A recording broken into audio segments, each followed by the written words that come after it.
Tháng 12 về trên miền Tây Nghệ An trong một nhịp điệu rất riêng, không ồn ào, không gấp gáp, cái lạnh của mùa đông chỉ vừa đủ để con người khẽ rung mình, vừa đủ để đất trời chuyển mình sang một sắc thái trầm lắng hơn. Giữa thời khắc ấy, trên vùng đất đỏ Ba Gian Phù Quỳ, một vẻ đẹp kỳ lạ và ấm áp bất ngờ thức giấc.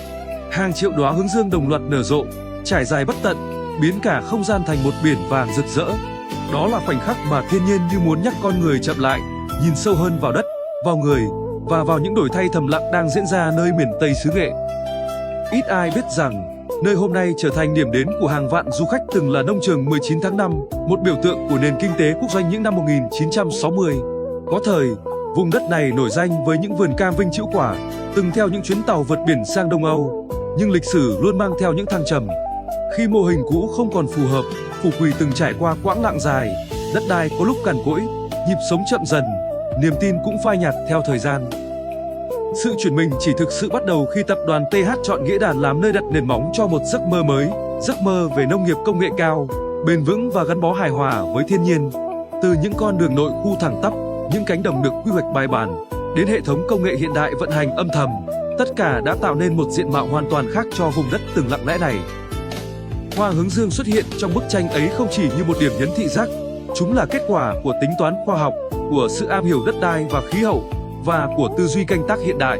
Những hạt giống được gieo xuống từ đầu tháng 10, lặng lẽ lớn lên trong nắng gió khắc nghiệt của miền Tây Nghệ An. Không cần chăm chút cầu kỳ để phô trương, hoa chỉ cần đúng thời điểm để nở, đúng lúc để rực rỡ nhất. Và khi đạt đến đỉnh cao của vẻ đẹp vào giữa tháng 12, cả cánh đồng như bừng sáng, mang lại cho con người cảm giác ấm áp lạ thường giữa mùa đông. Điều đặc biệt ở Phù Quỳ là vẻ đẹp ấy không tách rời giá trị thực tiễn. Sau mùa hoa nở rộ, toàn bộ thân, lá, hoa sẽ bước vào vòng đời tiếp theo, trở thành nguồn dinh dưỡng quan trọng trong hệ sinh thái chăn nuôi bò sữa khép kín. Ở đây, hoa không chỉ để ngắm nhìn, mà còn góp phần nuôi dưỡng sự sống, nuôi dưỡng dòng sữa trắng tinh khiết phục vụ hàng triệu gia đình. Chính sự gắn kết hài hòa giữa thẩm mỹ và giá trị sử dụng ấy đã tạo nên chiều sâu cho cánh đồng hoa hướng dương Nghĩa Đàn. Đứng giữa biển hoa vàng, con người dễ dàng cảm nhận được sự bình yên lan tỏa, những lo toan thường nhật dường như lùi lại phía sau. Trước mắt chỉ còn sắc vàng trải dài, bầu trời cao rộng và nhịp sống chậm rãi của một vùng quê đang đổi thay từng ngày. Xa xa là những đàn bò thong thả bước đi, là những con đường nội khu thẳng tắp, là nhịp vận hành bền bỉ của một mô hình nông nghiệp hiện đại nhưng không tách rời thiên nhiên.